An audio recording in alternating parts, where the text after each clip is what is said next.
deixa a comemoração para depois. Doutor Maia, bom dia. Bom dia, Beatriz. Como estamos? Estamos aí na luta, companheiro, sabe? Eu estava comentando agora, nesse momento, doutor Maia, a necessidade da comemoração, porque a Vera Lúcia estava comentando de uma amiga dela que se passou por uma fase de cura do câncer, e aí no hospital estavam tocando sinos para ela, né? Que parece que é vamos dizer assim, um ritual que devem estar fazendo agora. Ritual eu que estou usando, tá? Sim. A palavra é minha. Mas estão usando isso como uma representação de vitória, né? De superação e tal. E aí me passou aqui pela cabeça, sabendo que eu ia conversar com o senhor em seguida, essa ideia de que talvez a gente tenha que se harmonizar mais, meio que se soltar mais, para também comemorar mais, né? Ah, sim, tu diz comemorar a vida. É isso, tudo de bom que acontece com a gente. Eu acho que até assim, meu arroz ficou bem soltinho, sabe? Uma coisa assim meio exagerada. Comemorar coisas boas, porque parece que nós criamos um viés de só destacar a dor, o fracasso, o medo, o desencanto, né? A gente parece que perdeu um pouco aquela coisa da criança, né? Que acontece alguma coisa e ela, eba, né? Fica ali feliz da vida com uma coisa que às vezes não é nada, uma coisa bem babaca, mas ela consegue comemorar e a gente não. A vida fica triste. Tu falando isso, eu me lembrei do Pepe Mujica, né? Que é um celebrador da vida. Ele mesmo dizia, né? Que eu sou a favor da vida. Então, tudo que atrapalha a vida, eu tendo a facilitar. Então, facilitar os problemas de gênero, casamentos que não deram certo, o divórcio, o aborto. Quer dizer, criar condições em que parece assim que ele estava completamente livre do ódio, da raiva, da vingança, mesmo tendo sido preso quase 7 anos numa solitária buraco, e vivendo uma vida assim que o que ele dizia, eu sou a favor da vida, e tudo que atrapalha a vida, eu, de certa forma, toco sinos para comemorar a vida. Uhum. Ele tinha uma cachorrinha, né, que ele atropelou e ela perdeu a perna, e ele gostava muito e depois disse que gostaria de ser enterrado ao lado da cachorrinha que ele adorava.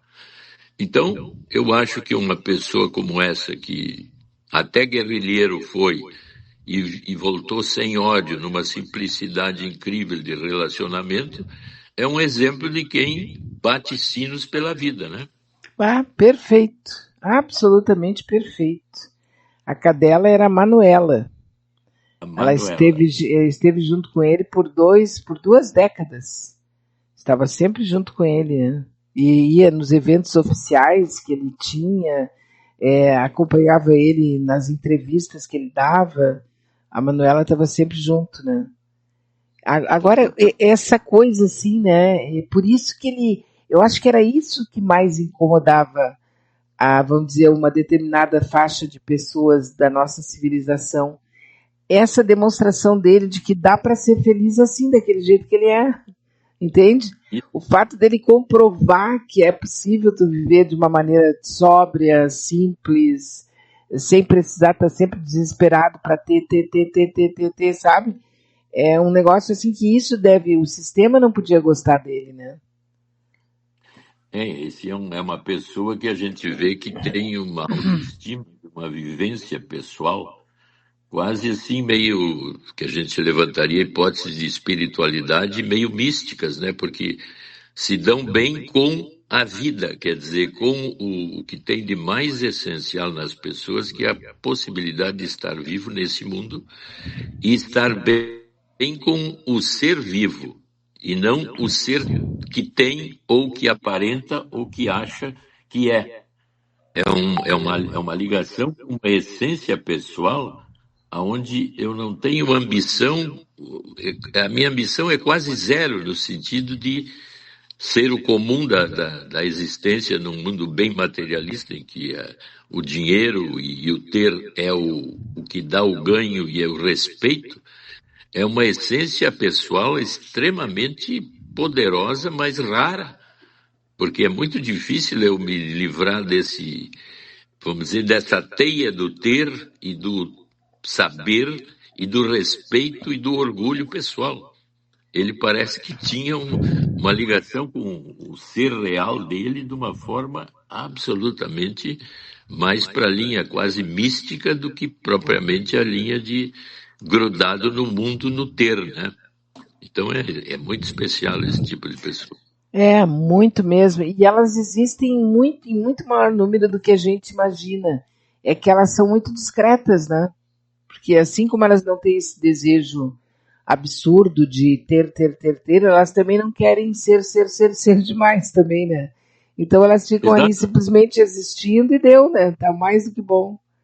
E aí o respeito enorme pelo outro no sentido da vida do outro e de facilitar a vida do outro, né? Porque ele, como político, foi assim sempre voltado para esse tipo de Uhum. vivência O ser humano extraordinária. mesmo, a existência da vida. E a vida ela não se reflete só ao ser humano. Tu vai indo para outras dimensões, né? Mas eu tenho aqui É, um amigo que diz assim, ó. Eu ah, tinha 17 anos quando descobri que meu pai era gay. Ele tinha uma vida dupla. Foi um horror para mim.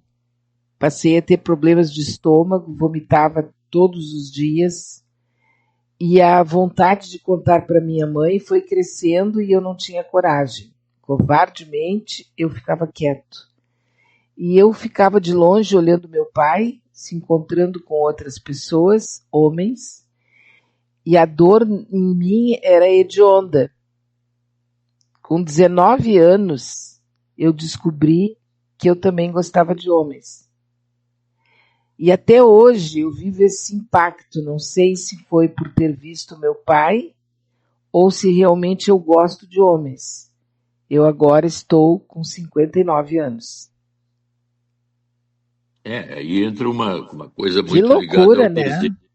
É, mas é muito difícil, né? Porque quando eu sou vítima de um preconceito desta ordem, que seria a linha dos transtornos de gênero, e não dá para dizer que hoje é transtorno nem nada, porque são tendências do desejo, e como a gente sabe, o desejo não tem vergonha nem nunca terá, e não é capaz de ser civilizado na base de preconceitos ou de que isso é certo e errado, é mais uma forma, vamos dizer, de eu lidar com ele em mim, né?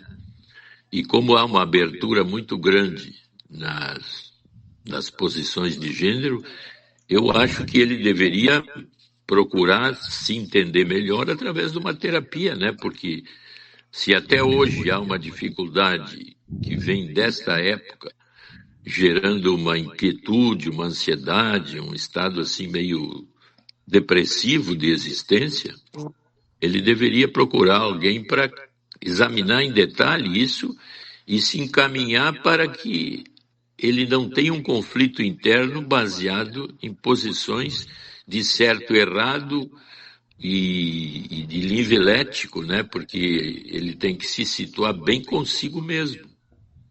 E isso é um problema altamente pessoal dele que deveria ser resolvido. Ele diz que está com 55 anos, 59. ainda nesse dilema, né? 59 59, nesse quer dilema. dizer, ele tinha 19 quando descobriu o pai. Isso. Ele não teve coragem de contar para a mãe, mas só que daí a gente não sabe mais nada, se casou, se teve família, se tem, não, né? E daqui a pouco agora ele diz que ele também gosta de homens, prefere homens, mas ele está com 59 anos, essa dúvida é que a gente não consegue pensar pelo outro, né? Eu ia dizer aqui que não tem como não saber, claro que tem, né? A pessoa pode morrer sem saber, mas eu quero dizer que tem que saber, não tem? É que, é que A não ser que faça realmente fazer uma terapia para saber. isso porque qualquer tipo de terapia onde eu coloco as minhas dificuldades, eu aprendo a lidar com elas e a gente chama isso de aprender com a experiência, né? Porque a gente sempre tem os ideais, aqueles que são as ilusões de como eu gostaria que a vida fosse, que os outros fossem comigo, como tudo idealmente deveria acontecer. E nunca estou preparado porque a gente chama de desilusão constante em relação a tudo que eu desejo e gostaria. Então, à medida que eu aprendo com a experiência, eu sou capaz de lidar com a desilusão, a diversidade, as posições mutantes, quer dizer, eu não fico mais rígido, eu começo a ficar flexível. E a cada momento eu sou capaz de digerir situações problemáticas que vão surgindo.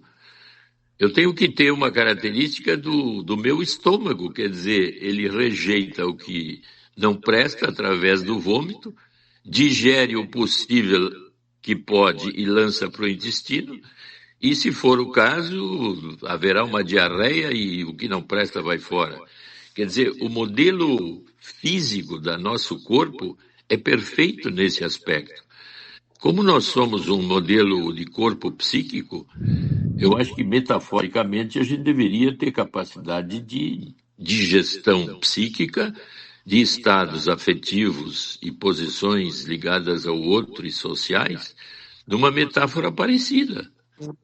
Isso é um avanço muito grande em relação ao que eu chamo de eu.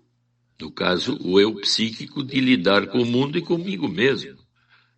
Então, esse modelo eu acho que seria essencial. E a gente ganha essa possibilidade, provavelmente interagindo com o conhecimento e com um outro que sabe, hipoteticamente, mais do que eu sobre tudo isso. Então, hipoteticamente, seria simples. Mas tem um grande óbice aí que é o orgulho pessoal e a vergonha, né? Uhum. Então, se eu não lido bem com uma vergonha, eu estou geralmente muito mergulhado em culpas. E se eu não lido bem com as minhas culpas, que são o que é mais difícil de gerir, eu não vomito nem jogo para fora de outra forma. E fico me martirizando dentro de uma linha onde eu só passo mal como se não desse para vomitar nem para descarregar de outra forma. E pode nesse nível, de repente, a pessoa, como ela não pode nem botar para fora e nem falar, nem nada, ela pode criar o ódio daquilo. Então, tu vê, aí nós temos 3 posições internas que dá para entender todo o psicológico. Uma posição neurótica, em que eu tenho uma neurose leve, problemática e que deveria ser diagnosticada de que tipo é. Logo adiante temos o setor que é a linha chamada border, em que eu me perco rapidamente dentro de mim e não me situo, não me entendo. E a terceira posição que nos habita é o nível psicótico, onde eu faço besteiras e aí então degenera tudo. Então eu deveria ser capaz de entender que dentro de nós tem 3 setores problemáticos da linha psicológica que eu deveria entender cada vez mais, para não chegar em níveis tão regressivos como o nível borderline e o psicótico de atuações que extrapolam todo tipo de conduta e fora de conduta e que me levam para uma situação muito problemática. Então eu deveria estar mais ligado ao nível, vamos dizer assim, que a gente chama neurótico, de ter problemas, mas lidar o melhor possível com eles. Só que isso é uma sabedoria que, apesar de também ser pessoal, ela está muito baseada no conhecimento de mim mesmo. E o conhecimento de mim mesmo é uma hipótese relativa, porque eu teria que ter muita curiosidade para abrir campos de autoanálise pessoal. E como a maioria das pessoas é muito ligada na maneira que é, nas crenças que tem, e essas crenças levando então a situações como do nosso ouvinte, que até hoje não resolveu qual é a linha do seu desejo e aceitá-lo como ele é, então precisam de alguma ajuda para entender melhor essa complexidade que internamente não está sendo visível. É por aí, né, Beto? O que é um borderline, assim, para gente que não entende nada do assunto? Dava para dizer? São pessoas que têm linhas de conduta assim, de choque, quer dizer, eu estou muito bem, daqui a pouco eu estou muito mal. E eu não, o neurótico teria assim uma zona do meio onde ele sabe lidar mais com as situações de complexidade. Por exemplo, a linha neurótica lidaria melhor com a ilusão e a decepção. Então, numa linha neurótica, eu sei que eu tenho uma ilusão e que está dando errado. Mas eu persisto, eu trabalho nela, eu vou indo, eu me desiludo, volto a ter ilusão, mas trabalho num nível que o crescimento é visível. Na linha mais border é que eu me aproximo do que seria os distúrbios mais pesados de grandes ansiedades, depressões maiores, desilusões muito fortes com a vida, enquistamentos, sensações de vazio muito fortes que me deixam isolado, me deixam, vamos dizer, arrependido de estar vivo, desiludido com o mundo, criticando muito o mundo e achando que o mundo está todo errado, que deveria ser assim ou assado. Então, eu fico muito problemático e não consigo lidar com a experiência do real. O psicótico todo mundo conhece, que é a loucura essa maior em que eu posso criar uma situação pesada, entrar para a zona do crime, drogas excessivas. Tirar toda a roupa e sair para a rua. Isso, uma coisa bem banal e tal. Uhum. Ou então bem radical. Isso, todas as condutas radicais estariam próximas da linha border, próximo da psicose, e isso seria, assim, de difícil resolução e tendendo a radicalizações que na linha, vamos dizer, mais fanática a gente vê muito no mundo hoje, né? Sim.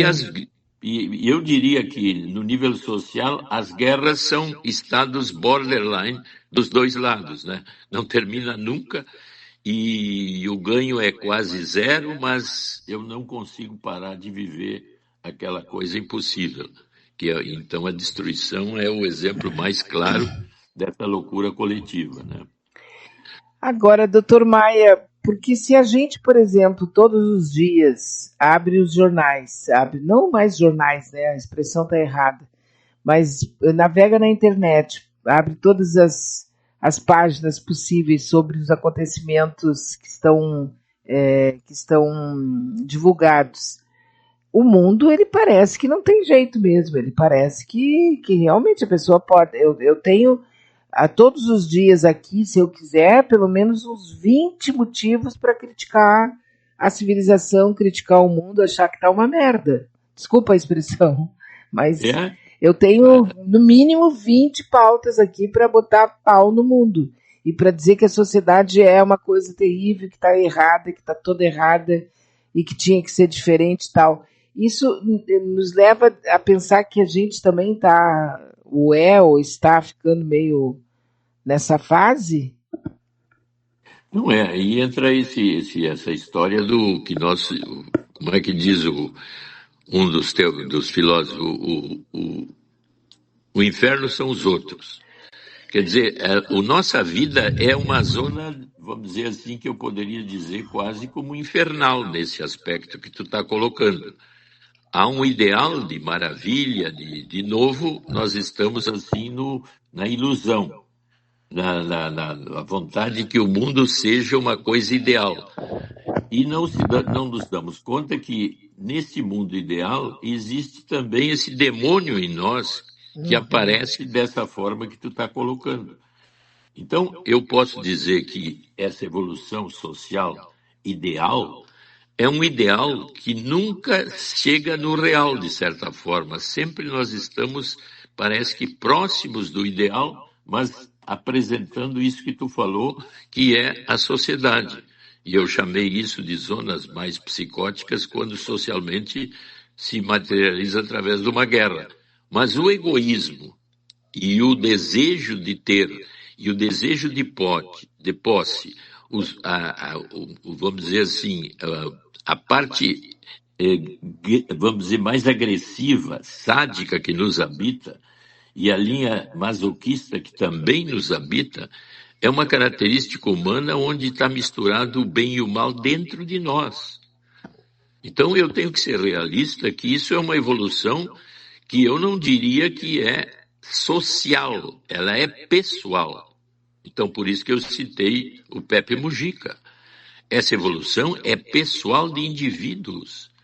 Não adianta eu idealizar que deveria o outro ser assim, porque nós já falamos várias vezes que quanto mais poder eu tenho, mais egoísta eu posso ficar, mais sádico, mais violento, desejar ter prazer com a dor do outro. Todos esses níveis existem dentro de cada um de nós. E dependendo do poder que eu tenho, eu vou para essa linha e degusto coisas assim terríveis. Eu gostaria de ser um torturador e degustar a tortura. Eu gostaria de possuir alguém assim, degustando o sofrimento dele. Isso faz parte da nossa parte mais, eu diria assim, demoníaca que nos habita. Então, idealizar que os outros vão e que todos deveriam ser o que eu poderia ser, tipo, então, um Mujica interno, é um ideal que não acontece. Porque os níveis de evolução das pessoas é de uma variação individual total. Então, se um egoísta, um sádico, um masoquista ganha poder, podemos ter certeza que ele vai usar isso da forma mais negativa possível na visão dele. E com degustação como se fosse uma coisa boa. Mas nós temos dificuldade de entender e queremos que o mundo evolua. Quando a evolução é Isso. pessoal. É. Algo pessoal. E aí a gente vê os sintomas que a gente, né, que estão aí servindo de. Que serve de exemplo, não tenha dúvida. Um cara, por exemplo, como o Donald Trump, ele é um mito para muitas pessoas, ele é um modelo para outras tantas, e ele significa também até onde pode ir o sucesso de alguém individualmente, né? Vamos pegar, eu estou pegando ele exatamente para chegar nisso, assim, né? Por exemplo, hoje ele é presidente dos Estados Unidos pela segunda vez. Isso é meritório, né? Ninguém chega duas vezes presidente dos Estados Unidos porque é uma topeira. Obviamente que ele tem muita coisa importante, além de todas as outras negativas que eu posso aqui também elencar, mas não vem ao caso, estou falando nele. Né? Então, assim, ó, ele tem um cantor chamado Bruce Springsteen, que é um bem conhecido, bem famoso, é um cantor de rock e tal. Ele começou uma nova fase da carreira dele, ele lançou, né, uma nova turnê, e ele está passando por vários países na Europa, e ele fez um comentário sobre ele já fez outros, mas agora ele fez um comentário dizendo que o governo dos Estados Unidos ele é um governo incompetente, uma administração corrupta e traidora. Eu estou falando que o Bruce Springsteen disse isso a respeito do Trump. Tá, é como, sei lá, o Zeca Pagodinho falar do Lula. Vou pegar aqui como exemplo, muito mal feito, mas estou fazendo para entender, né? Falar mal do Lula. É um cantor de rock falando mal do presidente da República. Aí o presidente da República se despe da sua importância, tira a ideia de que ele é um homem de sucesso e infantilmente ele vai para as redes sociais e chama o cantor de burro como uma pedra, que ele tem a aparência de uma uva seca e uma uva passa, sabe? Então, assim, eu estou usando como exemplo de como não importa o grau que a pessoa esteja, como essa parte mais interna, infantil, ela acaba se ocupando espaço, né? Quer dizer, mas aí que está, né? É aquilo que a gente sempre fala aqui. Quando eu tenho, vamos dizer, ideias espertas, egoístas e ciumentas, agressivas, medrosas, de certa forma, todo aquele núcleo básico que nos habita, que é uma espécie de demônio interno, cobiça, egoísmo, raiva, agressividade, dominação, narcisismo excessivo, se eu ganho poder, essa parte passa a ser imponderada e eu então começo espertamente a usar isso no meu favor, e quanto mais poder eu tenho, mais dinâmico é o meu poder, e todos aqueles que não me seguem são inimigos. E sendo inimigos, eu tomo atitudes que vai para a repressão, como a gente viu socialmente, que vai até a morte, como na Segunda Guerra, quer dizer, tudo que é inimigo e que tem uma raça, ou que é desse aqui, vai ser morto porque não tem jeito.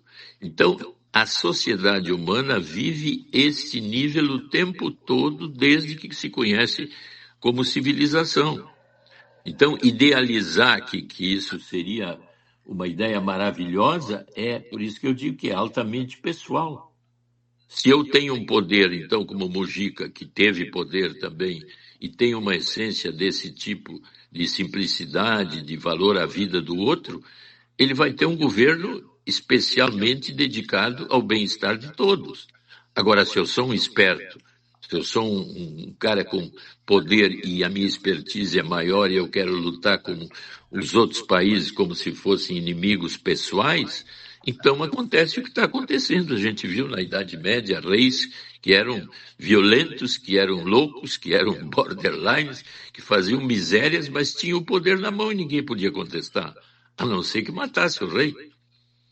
Então, isso é uma realidade do nosso mundo. Eu posso criticar esses seres, mas enquanto eles tiverem poder, eu estou sujeito a ser também agredido por eles, se eu tiver poder que me aproxime deles, né? Senão eu sou a massa, cheia de raivas ou de críticas, mas impotente. Eu posso criticar, mas eu sei que o poder que ele tem no segundo mandato, na linha esperta dele e tudo do jeito que ele vai agir dessa forma, se defendendo do jeito que puder, né? Uma outra pessoa aqui nos conta assim, ó. Iniciamos uma empresa com 4 sócios, 1980, final de 1980. Éramos 4, amigos, colegas e um parente. Acredite se quiser, uma fofoca sem fim. Um diz que, briga de família, confusões, e eu sempre dava razão para eles. Apesar de ficar muito magoado, chorar sozinho, eu sempre dizia que eles estavam certos, que eles tinham razão. Fazia isso, tive problemas graves de saúde durante esse período. Pois bem, não vou contar tudo, porque cabe aqui um livro. KKKKK. Todo mundo acha que pode escrever um livro da sua história, é verdade. Mas ele diz assim, por último, primeiro 2 se desentenderam quase que chegando a vias de fato. Saíram da sociedade. Ficamos só 2. Ele continuou a criticar e especialmente a me desmoralizar sempre que podia. Continuei dando razão para ele, dizendo que ele estava certo, que eu ia mudar. Resultado, 2024. Ele também saiu e hoje eu sou o único dono da empresa e ela cresce a cada dia. Mas a minha saúde eu perdi. Valeu a pena? Pois é, né? Tu vê, esse é um exemplo, ele trouxe um exemplo pessoal clássico a gente diz, sempre faz, várias vezes a gente já falou, né, que uma empresa começa com um trabalho de amizade, 2, 3, 4, no caso 4 sócios, e à medida que o negócio progride, as posições, vamos dizer, mais imponderadas e narcisistas de cada um dos sócios, que começa a querer predominar num nível de expertise maior, de querer isso, de querer aquilo, e as dissensões começam a aparecer, bem como ele falou, os problemas enormes de agressão, de mudanças, enfim, de tudo que fofoca, é tipo né? de maneira de manobras para cada um deles ter a parte mais importante, que essa empresa, então, à medida que cresce, empodera cada um dos sócios, vai aparecendo na personalidade tudo isso que a gente vê num homem de alto poder. Quer dizer, agora eu tenho esse poder, sou esperto, e o meu caminho é esse de manipular isso, manipular aquilo, e a gente vê então que, como ele disse, cada um deles brigando entre si, criando problemas sérios, a agressão sendo, violentando a mim mesmo, eu fico deprimido, agressivo, mal, me sinto torto nas situações e daqui a pouco fico sozinho. E mesmo agora ele crescendo na empresa e sendo o único dono, todas essas feridas, vamos dizer, do tempo do desenvolvimento ficam sangrando ainda nele. E ele diz, eu perdi a minha saúde psicológica e até física, porque foi uma luta meio inglória, embora eu esteja dono agora e a empresa esteja crescendo. Mas as feridas, por isso que a gente diz, né, que a pessoa que sobrevive a uma guerra nunca fica bem depois, porque ela sofreu traumas psíquicos tão poderosos que é um sobrevivente de guerra, né, que agora vive uma situação muito difícil, porque os estresses criados pelas batalhas vividas, principalmente em guerras bem objetivas, marcam a pessoa para sempre. E ele está dizendo isso no nível psicológico e até físico, talvez. Então, tu vê, né? Idealizar o outro, ou idealizar o mundo no total como sendo maravilhoso, é uma coisa meio, vamos dizer, que a pessoa não tem uma noção muito clara da diversidade da problemática que habita cada um de nós, né? Eu acho que fica um tremenda de um buraco, assim, perguntando exatamente isso que, de uma certa maneira, ele sugere aqui, né? Valeu a pena? Porque mesmo que não seja uma história como a dele, eu acho que na maior parte das histórias, onde existe muita luta, muita superação, muito enfrentamento, né? Onde a coisa é meio dramática de vez em quando, depois que serena, que tudo fica bem impactuado, que fica bem tranquilo, eu acho que deve dar um tédio do tamanho de um bonde, né? Porque agora tu não tem mais pelo que lutar, tu já conseguiu a vitória. Eu acho que é por isso que o vitorioso ele fica procurando sarna para se coçar, porque ele está tão acostumado com aquela adrenalina de competição, de isso, de aquilo, e daqui a pouco fica aquele, sabe, aquele lago sereno, sem nenhuma onda, nada. Não deve ser fácil, né? Também isso, né? Mas aí também tem esses problemas como no corpo, né? Durante a vida eu caio, quebro uma perna, fico com problema no pulmão, no fígado e coisas assim. São lesões físicas que eu adquiri durante o meu tempo de vida no corpo. Eu posso lidar da mesma forma com o corpo psíquico. Eu sofri tantas lesões e desilusões, as lesões psicológicas são sempre desilusões e ideais perdidos e traumatismos da guerra de existir. Então, se eu consigo, no final da vida, ou próximo do final, viver bem com esses traumatismos e, de certa forma, metabolizá-los de uma forma assim, bom, eu sou um sobrevivente de uma vida que foi criativa, positiva, eu até me sinto bem indo na direção da morte, da velhice. Mas tem gente que fica tão ressentida, tão sem sentido e vazia, que vive essa época assim como algo depressivo, sem sentido. Então também depende muito de cada um de nós ser capaz de elaborar esses traumas da própria vida psíquica, né, e de relacionamento. Ou seja, é tudo muito individual sempre, né? Sempre muito individual, quer dizer, o coletivo é os outros. Por isso que o Sartre dizia, o inferno são os outros. Mas vem cá, se os outros são o inferno, eu também sou o inferno dos outros. Então eu tenho que ver o inferno dentro de mim e não me preocupar com o inferno dos outros. Aliás, eu vejo o inferno no outro, mas eu tenho que ver que eu sou também o outro e ele é igual a mim. Quer dizer, eu faço parte da raça humana e tudo que eu critico nele provavelmente tem em germe em mim. Só que eu entendo de uma outra maneira, talvez seja mais evoluída e me aproxime de linhas tão mais sofisticadas como a gente vê em certos místicos, no caso a gente falou do Mujica, e pessoas que são consideradas de bem. E estão em função empática de dar condições para o outro, até com sacrifício pessoal, né? Uhum. Aqui um amigo pergunta, Beatriz, pergunta ao Dr. Maia se, em média, em termos de grandes números populacionais, a competitividade é mais ou menos frequente que a empatia? E se há diferenciação entre grupos de ricos em grana e ricos em necessidades? Bom, aí nós podemos usar aquele emoji famoso, né, 80-20.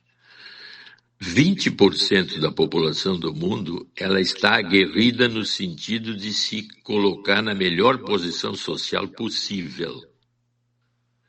E aí no emoji a gente diz que 80% das mulheres preferem os homens bonitos, ricos e que chamam atenção de alguma maneira. 80% da população nesse cálculo é a massa meio informe que nunca vai ter poder e que vive razoavelmente bem dependendo do nível social que se situa entre do 0 a 80%. E 20% são os aguerridos que querem o poder e querem tudo que é bom nesse mundo. Então tu vê que esses 20% são pessoas que, de alguma forma, querem dar certo nesse mundo e ter esse mundo na mão o mais rápido possível ou com o máximo de poder possível. Isso depende de cada pessoa no seu desenvolvimento em direção a como conquistar o mundo, que a gente diz, né? Esse mundo tem que ser conquistado. Então esses 20% são conquistadores de posições ligadas ao mundo externo e ao mundo objetivo.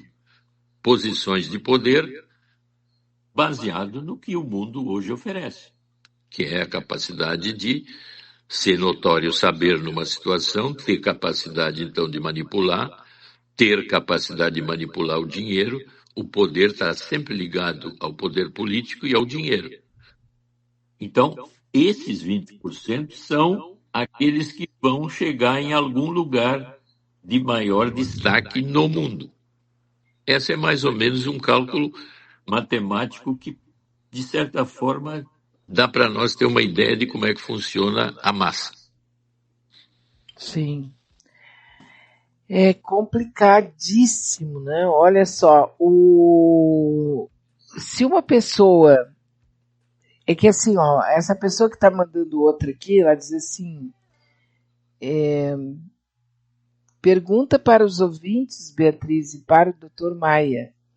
Aquela técnica de ficar se olhando no espelho e procurar se reconhecer como era, ou como foi, ou como gostaria de ser. Não sei se essa técnica é real. Eu vi no TikTok, fui fazer e desandei a chorar. Porque, de uma certa maneira, cheguei à conclusão de que sou uma fraude. Ele pede aqui para não dizer o nome dele.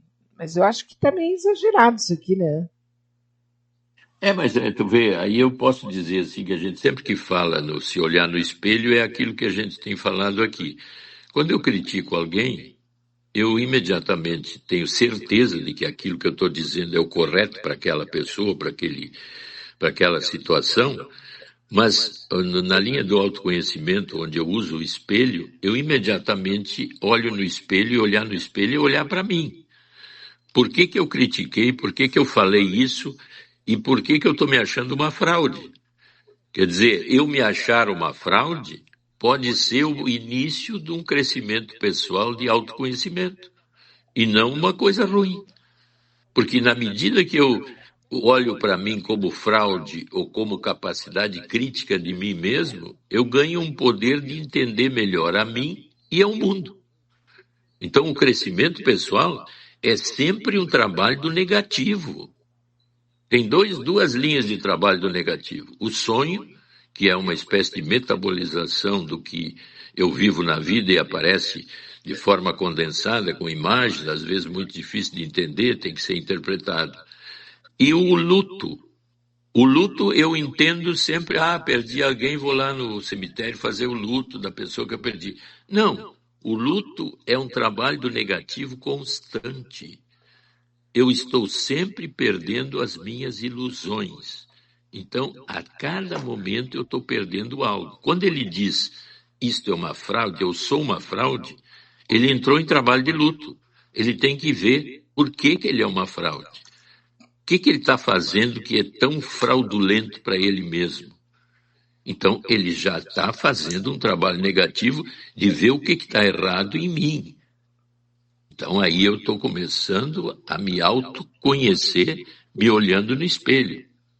A fase do espelho é conhecida como muito importante para a criança pequena, o nenê, porque pela primeira vez ela olha o rosto da mãe e se espelha no rosto da mãe.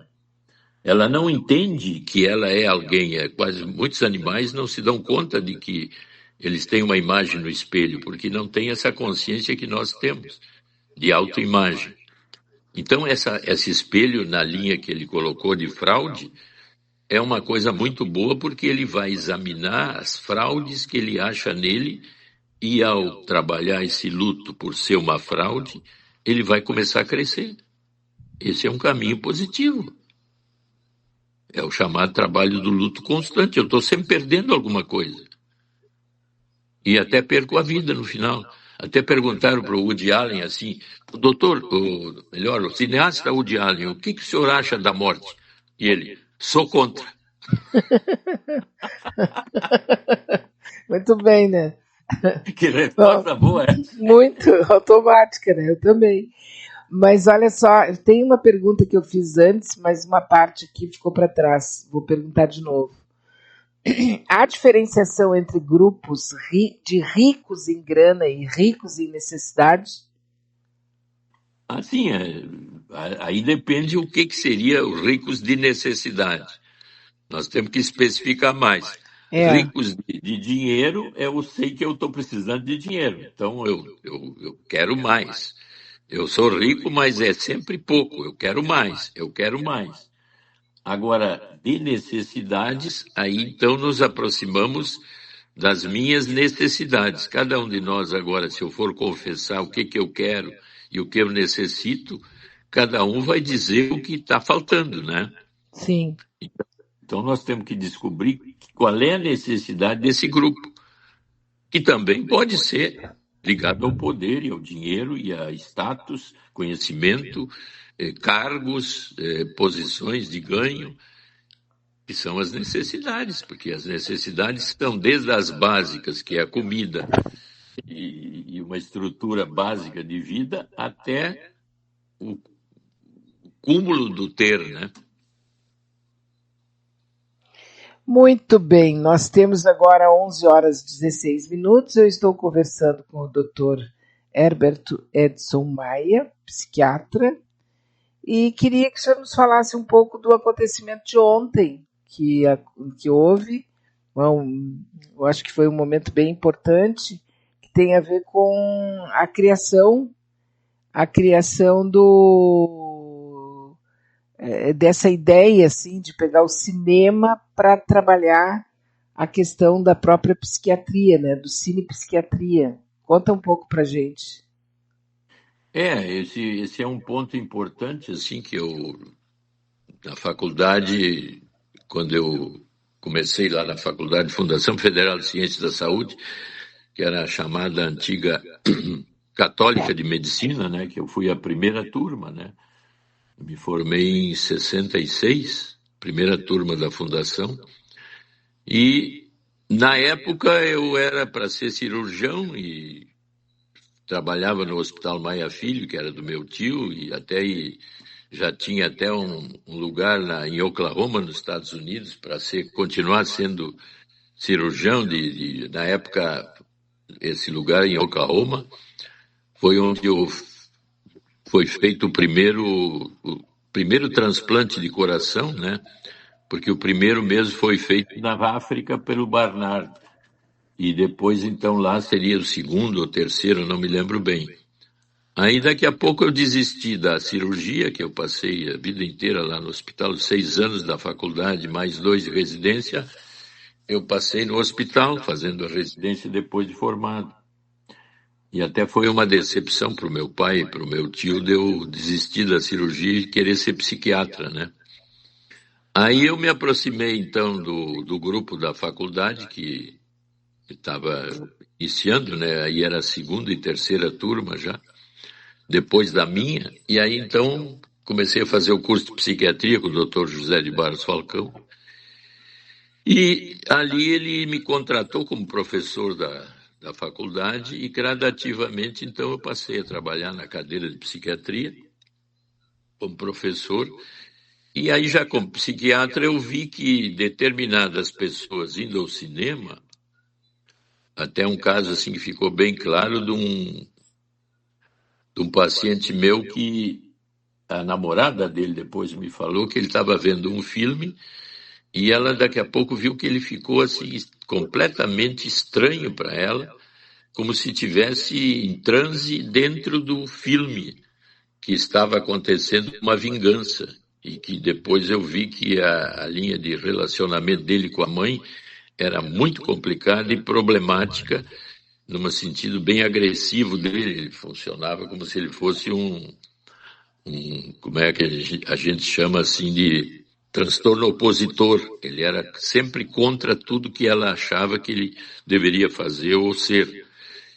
E nesse momento eu me dei conta de que se o cinema criava situações de transe tão grandes como essa, eu poderia começar a usar filmes para que os alunos entendessem melhor a si mesmos.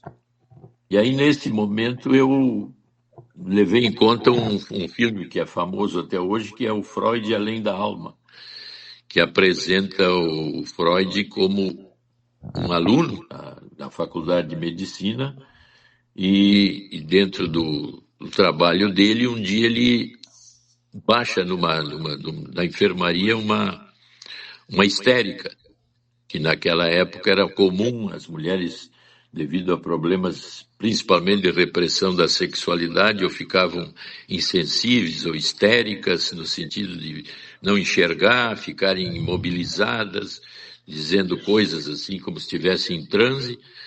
E ele baixou essa mulher numa enfermaria e quando o grupo de alunos passou pelo leito, o professor, que era o professor Maynard, achou aquilo um absurdo.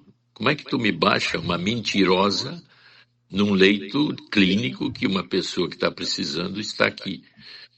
E esse professor, então, mandou dar alta imediata para aquela paciente, mas o Freud continuou tentando entender o que seria a histeria.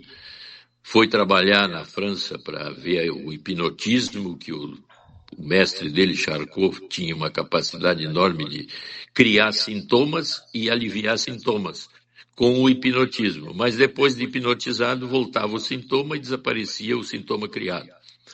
Então ele foi indo e aprendeu que o trabalho psicoterápico, analítico, teria que ser diferente da hipnose.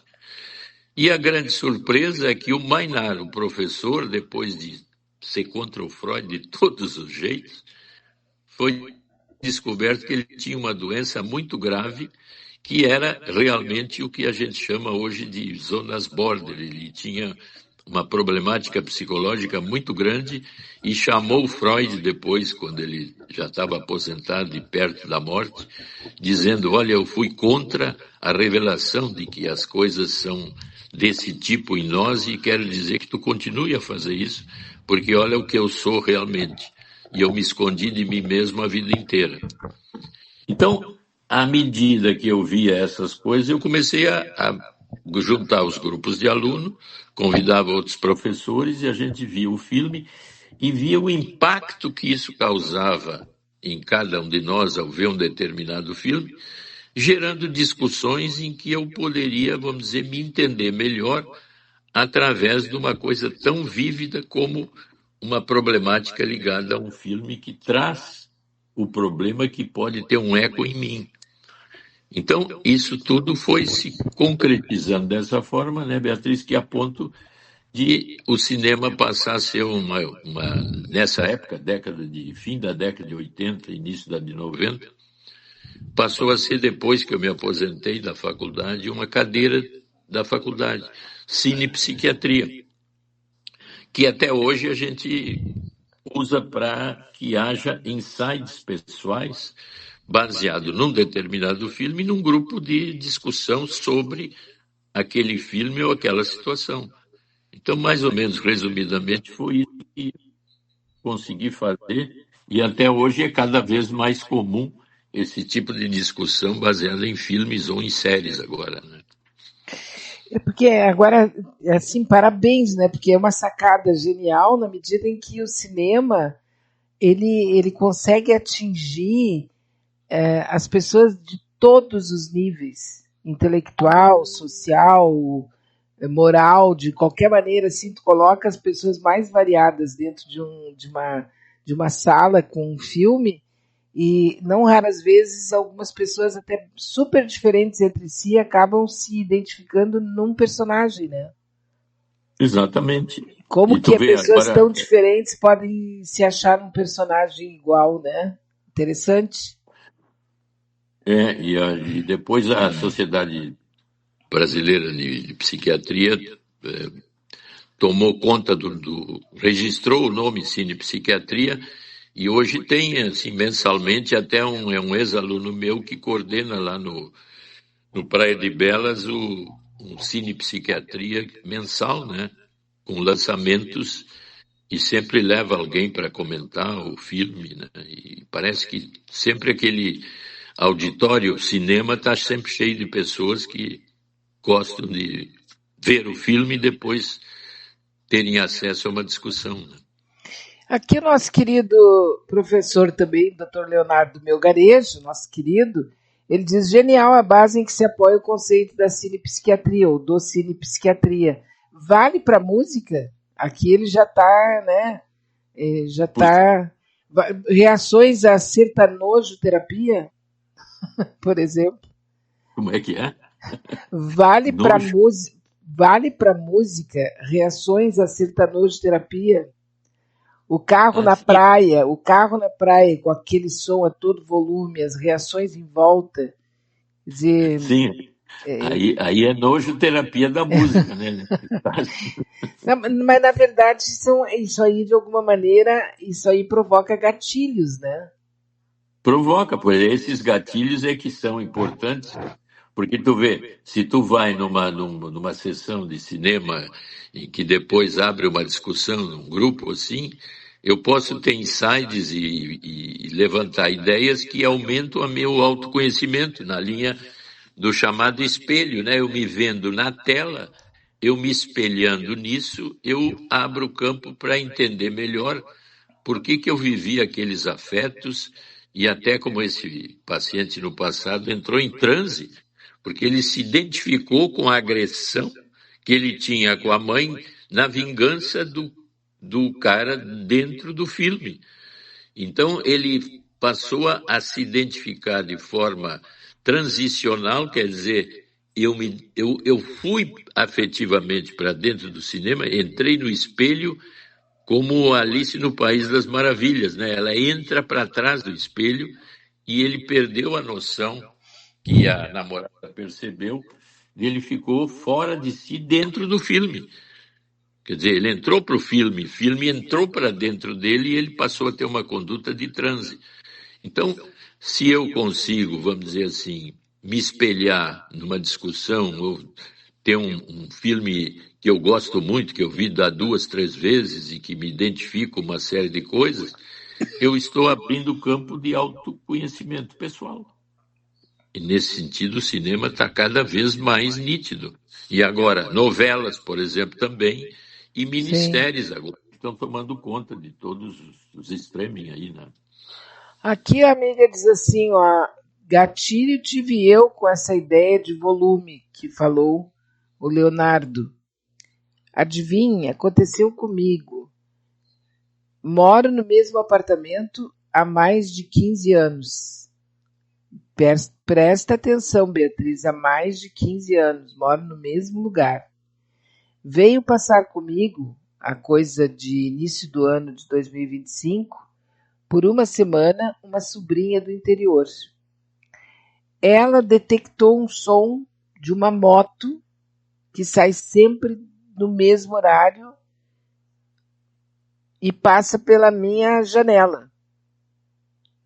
Pois bem, ela reclamou da moto e eu agora estou em estado de choque porque eu peguei um ódio tão mortal da moto que eu consegui que o nosso porteiro descobrisse quem é o dono da moto e de onde é. É de um condomínio perto do meu. Sai todos os dias no mesmo horário. O volume é insuportável, mas o que vale dizer, Dr. Maia, é que ele sempre esteve ali. Eu nunca o vi. Depois que a minha sobrinha chamou a atenção e reclamou, era como se ele tivesse dentro da minha cabeça. Eu estou com ódio que é mortal, acredite, vontade de dar um tiro pela janela. É interessante mesmo a identificação do barulho da moto que já existia há muito tempo atrás e ela parece que era surda a esse Tá, barulho, mas né? por quê? E aí, de repente, a pessoa deu uma epifania e daí ela se deu conta que estava ali a moto? É talvez a crítica, vamos dizer assim, bem clara da sobrinha tenha despertado nela uma noção de invasão sonora da capacidade dela de se sentir bem no lugar onde ela mora, como se ela tivesse despertado para uma invasão indevida de alguém que está usurpando algo dela. E aí é que ela se deu conta de que havia uma espécie de parada interna dela de não perceber a moto antes.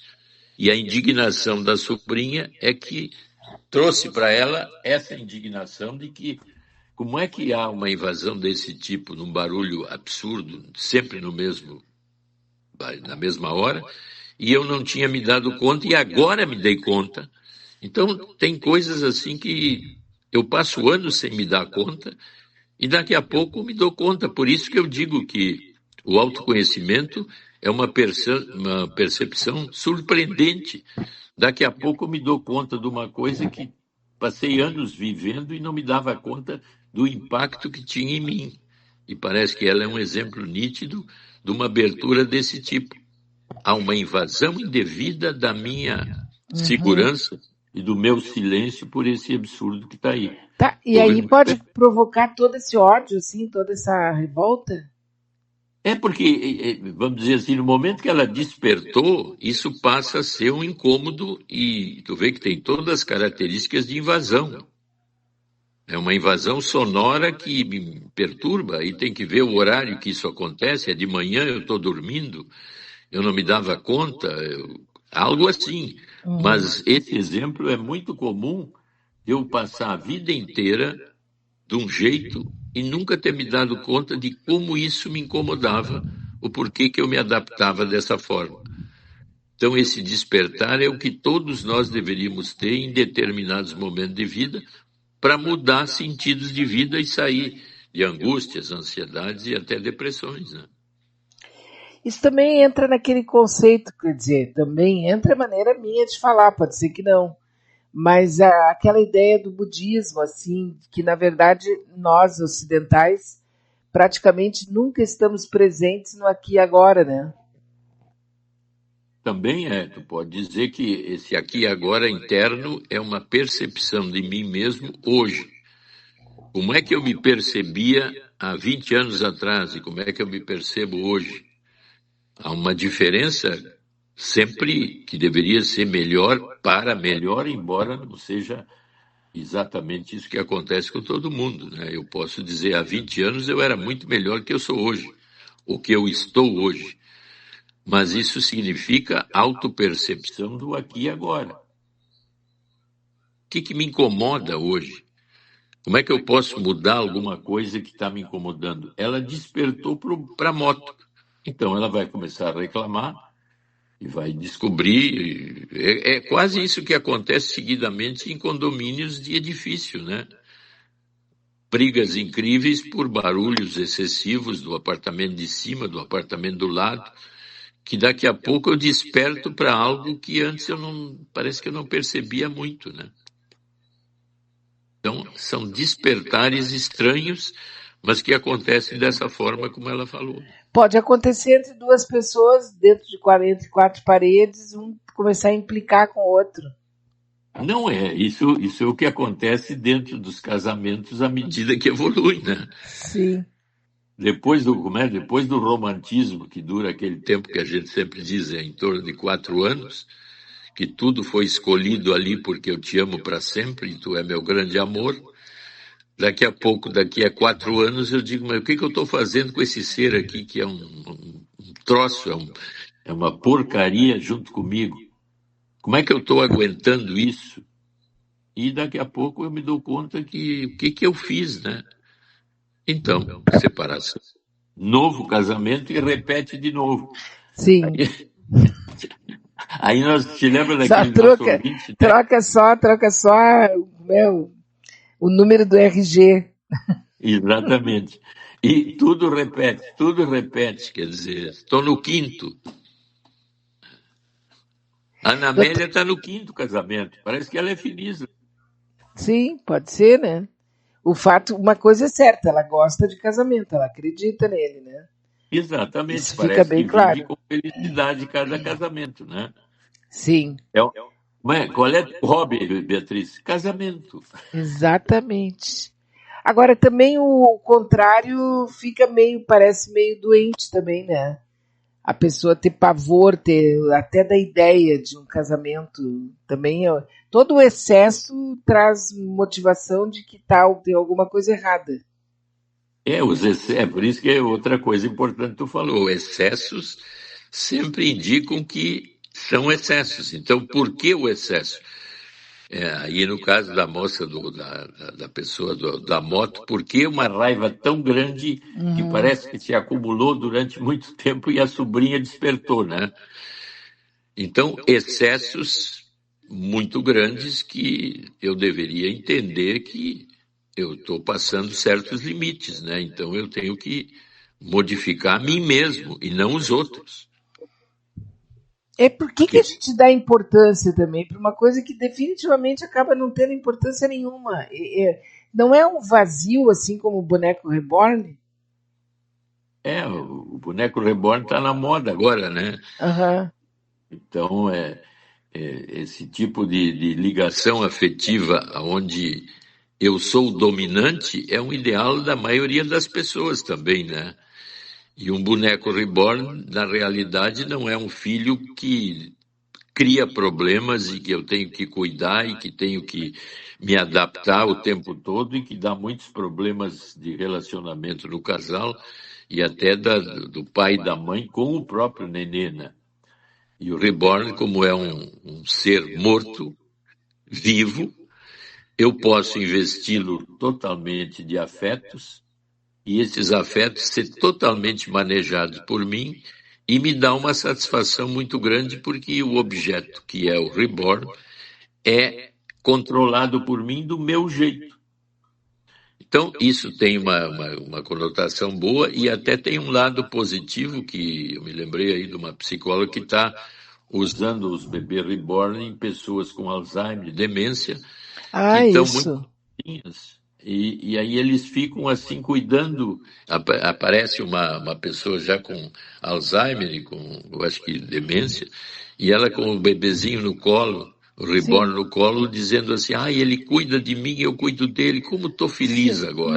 mas isso não é uma coisa altamente necessária e boa. Aí me lembra de uma coisa, doutor Maia, a questão Ah, da nossa relação com o instrumento, né? A gente vê o instrumento e não vê o instrumentador, de uma certa maneira. Então, tu começa a botar assim, mas o bebê reborn é o problema. Não, o problema não é o bebê reborn. O problema é quem está necessitando do bebê reborn. A internet é perigosa. Não, a internet não é perigosa. É perigosa quem está atuando dentro da internet, né? exato. Quer dizer, a gente não consegue olhar por que a gente precisa de um culpado. Aí tu bota a culpa no bebê reborn, bota a culpa na internet, bota a culpa no jogo, bota a culpa na bebida, bota a culpa. Sempre tem, a gente vai fulanizar o que na verdade é a ação, o uso daquilo ali que se transforma aquilo ali num problema. E eu acho que eu me perdi agora na Não, explicação. tu tem razão, quer dizer, por exemplo, essa linha reborn aí que a gente chama, tem um teórico da psicanálise que já falava sobre isso, que é o objeto tradicional. Por exemplo, a criança pequena, que tem, a mãe saiu de perto, mas a mãe deixou um cobertorzinho, um edredomzinho para ele ficar acolhido enquanto ela vai fazer alguma coisa e deixa ele ali. Esse cobertorzinho passa a ser um objeto de transição afetiva. Ele é a mãe num sentido em que não é a mãe, mas é a mãe. E aí eu me lembrei daquela menina, né, numa aula de psiquiatria, que ela dizia assim, ai, doutor, agora eu entendi o que o senhor falou, eu estou com 22 anos e tenho um cobertorzinho no meu armário que está lá desde que eu era pequenininha. E eu vou agora pegar ele e vou botar fora, né? E aí na próxima aula ela não falou nada e depois da aula veio falar comigo e disse, eu peguei o cobertorzinho quando cheguei em casa e fui botar no lixo. Quando eu cheguei para botar no lixo, doutor, eu fiquei paralisada, angustiada, corri e guardei de novo. Quer dizer, o objeto está investido de estados afetivos ligados à segurança pessoal, que é uma das características de todos os objetos e todas as coisas que eu tenho. A minha casa, meus objetos, as minhas coisas estão investidos de afetos, de segurança e de propriedade minha. Então, cada coisa minha tem um investimento afetivo que se eu perder, eu sofro. Então o bebê reborn tem essa característica quase humana e a pele perfeita, como se fosse um bebê que se aproxima de uma coisa onde eu posso investir um afeto maravilhosamente meu, que só retorna como coisa boa, não há crise. Então, a tendência a eu fugir das crises é o bebê reborn é melhor que eu beber vinho em excesso, ou tomar drogas, ou fazer coisas que são negativas. Então, por isso que talvez ele esteja sendo tão valorizado e exagerado, porque tem gente agora indo, eu soube nessa pesquisa que eu fiz que tem mães levando o bebê reborn para um ambulatório de pediatria e querendo que seja atendido. Isso. Então, o investimento ficou tão grande que eu fiquei, assim, de certa forma, meio psicótico de não entender que é um ser que não é um ser. Mas o investimento que eu faço nele é como se ele fosse aquilo que ninguém enxerga, só eu. Aí eu exagero. E aquela pessoa que não tem nenhum objeto, que não tem nada, ela não quer nada, ela não se liga em nada, não é fissurada em nada, não é viciada em nada. O que é isso? Agora eu quero saber o oposto. Aí é um outro problema do exagero do não querer nada também. Nós temos que sempre tentar uma linha do meio, né? Eu me lembro do aí São Francisco de Assis, né? Que se pelou e saiu a caminhar nu e largou toda a fortuna e foi para um tugúrio, morar num buraco, né? E todo mundo, até me lembrei de uma paciente minha, que não, ela é muito religiosa, mas ela dizia assim, eu não gostava de São Francisco de Assis porque ele ficou pelado. Isso não se faz. Não, Sim. ela não conseguia entender que foi quando ele se despe de tudo, ele está, vamos dizer, se despedindo de tudo que não é útil na linha da fé dele. Ele está se entregando a Deus nu, quer dizer. Sim, mas aí tu passa a ficar dentro daquele espetáculo do fede mais ou fede menos, né? Exatamente. Então, ela não gostava porque ele ficou nu, mas o santo em si até que aceitava. Mas a verdade é que um pouco mais antes a gente falava sobre o excesso, né? O de mais e o de menos. Porque esse é exatamente aquele chamado meio termo do budismo, né? O meio termo, quer dizer, esse que a gente dificilmente consegue alcançar de uma maneira razoável, assim, tranquilona. Tu até pode, na medida em que tu vai te policiando, tu vai, né, te olhando, te buscando, vai te monitorando, quer dizer, eu estou começando a perder a minha, né, eu tô começando a ficar com raiva, eu estou começando a ficar mais, sabe, um pouco mais isso, um pouco mais... Tu tem que estar te autopoliciando, autoconhecendo, é isso? Esse é o caminho chamado caminho do meio, né? Em que eu sou capaz de saber, vamos dizer assim, a moral é o que é bom e o que é mal. E a ética, o que é certo e o que é errado. Então, o caminho do meio seria a capacidade de pesar os dois lados e agir da melhor forma possível dentro dessa mobilidade aí constante e imprevisível, que é o aqui e agora, o que é que eu estou fazendo nesse momento, né? Uhum. Então, a pessoa que tem esse gerente, vamos dizer, entre as duas posições, é a chamada zona diplomática, né? Eu não fico de mal, nem eu aceito a divergência e as coisas diferentes de mim. Eu tenho capacidade de transá-las de uma forma em que há um peso intermediário onde eu avalio os limites daqui e dali, né? Qualquer exagero já é um estar no oposto total, que aí é o radicalismo, né? Aqui a nossa amiga diz assim, ó, eu teria medo de dormir do lado de um bebê reborn. Pode ser exagero, mas não gosto nem de ver a foto. Aí também ela poderia, vamos dizer, se dar conta assim, mas por que eu tenho tanto medo do bebê reborn? Então deixa eu me aproximar de um para ver o efeito em mim. Porque o efeito esse negativo em mim é sempre um caminho duplo. Gera autoconhecimento e repúdio. Por isso que é difícil crescer, porque eu não quero ter nenhum tipo de ressentimento e de dificuldade ou de ansiedade. Eu quero sempre que as coisas sejam maravilhosas. Então, aquilo que me mexe comigo, eu quero longe. Quando o crescimento é mais ou menos o que eu digo. O oposto ao que eu desejo pode ser um caminho para me entender melhor as oposições dentro de mim. Mas a maioria das pessoas não fala nisso, não quero saber. Não me fala na morte, não diz isso. Isso. Não, quer dizer, aí eu não estou me conhecendo e nem quero, e nem sou curioso de lidar com as divergências. Tá, mas eu, por exemplo, eu penso que nem ela, assim, quer dizer, eu também não tenho paciência para esse tipo de coisa. Eu agora preciso muito disso, agora eu preciso. Eu não sei mais viver sem isso. E agora o que eu vou fazer? Eu acho isso um saco, tu entende? A pessoa tá de boa e daqui a pouco ela tá viciada, não sei no quê. E aí a vida dela depende. Eu não posso ficar sem esse homem. Mas ele te deu uma surra. Não, mas eu não posso ficar sem ele. Eu não posso ficar sem essa cachaça. Eu não posso ficar sem esse jogo. Eu não posso ficar sob. Meu Deus do céu, não tem nem roupa para esse evento. É Não, muito mas sacal, né? sim, pode ser sacal para mim ir de encontro a isso e estar ali naquele lugar. Mas esses excessos sempre são passíveis de eu entender no sentido de conhecê-los.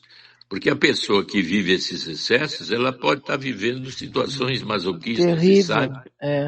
São problemas pessoais dela, que não me interessam na realidade, mas como perto de mim pode aparecer uma coisa assim, eu curiosamente começo a entender por que essa pessoa vive dessa forma.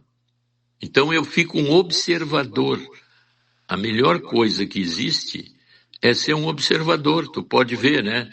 O cara que é um observador de pássaros, ele quer ficar invisível para ver o comportamento do pássaro e ganhar um conhecimento naquilo. Eu 5 posso usar anos. isso para conhecer o meu vizinho ou a pessoa próxima de mim.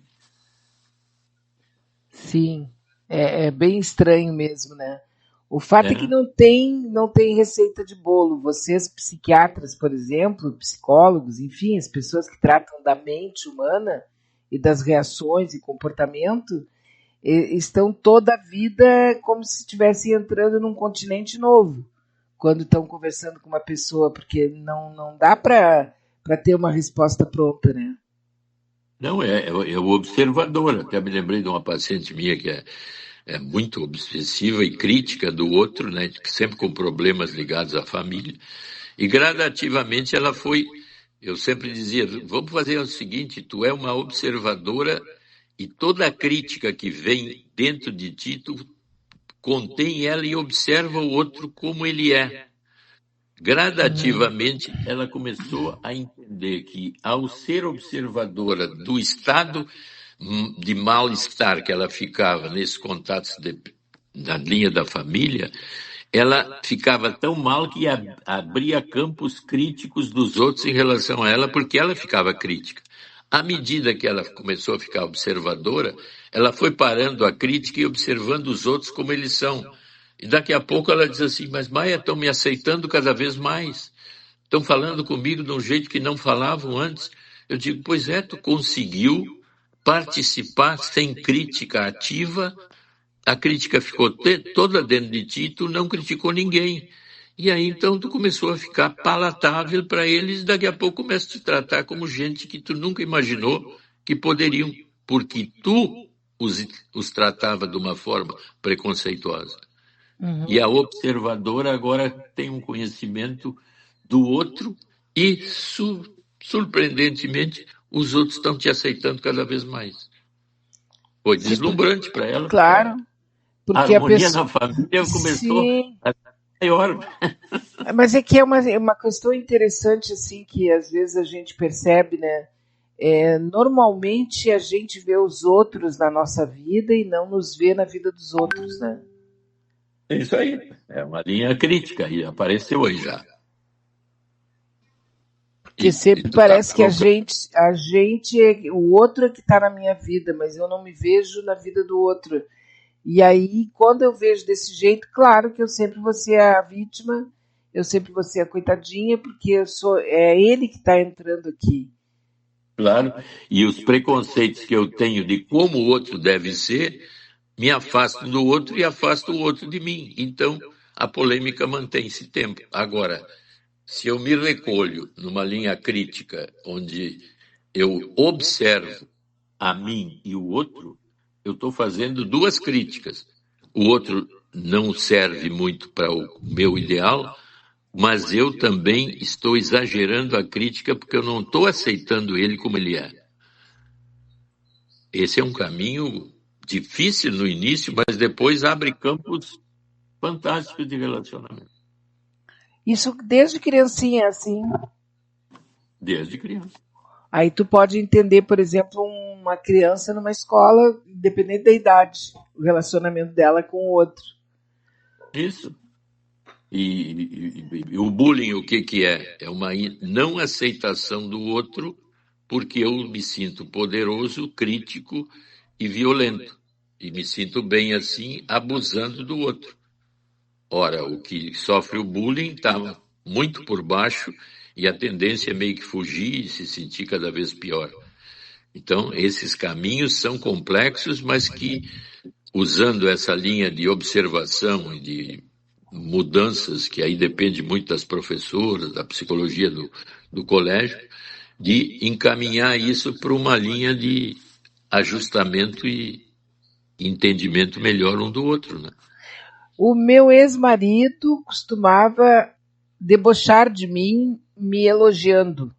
Eu custei para entender. Minha irmã que me chamou a atenção. Ele fazia questão de elogiar sempre tudo que estivesse bem feio em mim. Eu custei muito para perceber. Quando percebi, botei toda a roupa dele dentro de uma sacola e mandei para casa da mãe dele. Foi bem direto, né? Eu Ela não fez uma atitude entendi. drástica. Não, mas tem pessoas assim. Tem pessoas que ficam ironizando a outra e a coitadinha às vezes não se dá conta. Esse é o famoso bullying do casamento, É o né? Sempre tem famoso um filho que... da puta, isso sim, né? É, Porque, desculpa a expressão, mas a pessoa às vezes está sendo humilhada na frente de todo mundo e a pessoa não se dá conta. é isso, né? Ela fica numa posição... Aí é que é aquela linha que a gente chama sadomasoquista, né? Um é o que sofre e o outro é o que manipula. Não, e o pior ainda é porque eu vivi, não em mim, não comigo, né? Mas eu assisti, não por muito tempo, porque eu não achei suportável, um casal que vivia uma situação assim, entende? Ele sempre destacava alguma coisa, fosse no cabelo dela, na roupa dela, qualquer coisa assim, para elogiar quando não estava bem, entende? E aí o grupo mesmo, ele ficava se olhando e ela ficava toda boba, toda feliz da vida, sabe?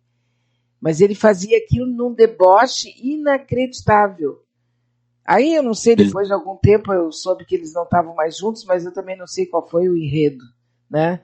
Mas na época era dentro de uma empresa e eles trabalhavam juntos na empresa e era uma coisa insuportável, insuportável, sabe? Aquele deboche dela e desmerecendo sempre, sabe? E aquilo ali era e parece que havia assim um certo um controle dele com relação a ela se vestir daquele jeito que ela se vestia. Isso são esses casamentos sadomasoquistas onde uma pessoa não consegue sair do relacionamento que fere o tempo todo o outro, né? Agressivo, violento e disfarçado de, às vezes, Isso, de de fofo. exploração, de Isso, humorismo, né? humorismo, a coisa meio fofa, assim, sabe aquela pessoa fofa que na É, verdade está querendo desmerecer a outra e isso. parece que então ele é a coisa mais querida, né? Mas só que o grupo percebia isso claramente, assim, tanto que trocava-se olhares, né? Quando estava É. falando e tal. Então aquilo, aí começamos a meio que dispensar, a afastá-los, né? Daquele convívio ali, até que, enfim, o que aconteceu também não veio ao caso, mas o que eu quero dizer é que eu via muito claramente isso, pelo menos uma vez eu sei que eu vivenciei isso, porque as pessoas, quando começam a elogiar muito, tu percebe que tem às vezes uma maldade meio pesada ali, né? É, a ironia é um dos caminhos assim Nossa, mais agressivos, né, que existe, né? Então a ironia sempre tem uma carga de humor, mas tem uma agressividade velada ali, né? E é o que outro o humor em si, ele é bem mal criado e bem agressivo, né? O humor. depende aí do nível irônico que tem agressividade no meio, porque tem o humor que deveria ser usado para lidar com situações pesadas minhas e do outro, que é o humor que, vamos dizer, dissolve as tensões e também traz empatia de relacionamento. Mas o humor irônico que tem a agressividade dentro de si é dominação, manipulação e gaslight, que a gente chama, né? Quer dizer, como manipular o outro e como enlouquecer o outro, né? E o outro ficar dependente do manejo desse que é o dono das verdades do casal ou do grupo, né? Uhum. Ah, bom, mas agora o senhor falou uma palavra aqui que eu vou ter que voltar. O que é gaslight? Gaslight é hoje falado muito que é isso que nós estamos falando. Quer dizer, tem um filme famoso lá na década de 40 com a Ingrid Bergman que é Como Enlouquecer o Outro e Manipular o Outro. Um dos, Ah, dos, dos exemplos mais comuns assim que se tem vamos dizer, a mulher, para ter uma ideia assim do que é um gaslight uhum. e enlouquecer o outro. A mulher entra em casa e o marido está na cama com outra mulher. Aí ela fica perplexa, senta e fica assim: que é isso? Aí a mulher levanta-se, veste, vai embora. E aí ela diz: e agora? Quem era essa bisca que estava aqui contigo? E ele diz: quem, mulher? Essa mulher que estava aqui. Como? Quem, mulher? Não tinha ninguém. Tu tá ficando louca? Aí daqui a pouco ela: será que eu vi? Não vi? Esse é um Meu exemplo Deus. pesado para mostrar como eu posso fazer isso em níveis Sim, muito sim. sofisticados de manipulação. É uma violência psicológica, né? Exatamente. De uma certa maneira, que bom que ela não estava armada. Então,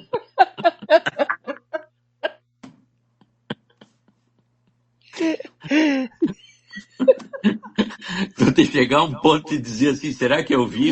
É verdade. Sim, porque se ela tivesse armada, eu acho que ela nem ia sentar, né? Mas, doutor Maia, Não, foi um prazer. tá bom. Guarda a arma, Beatriz.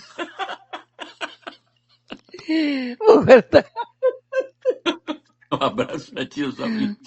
Até, até sábado que vem. Muito obrigada, um abraço.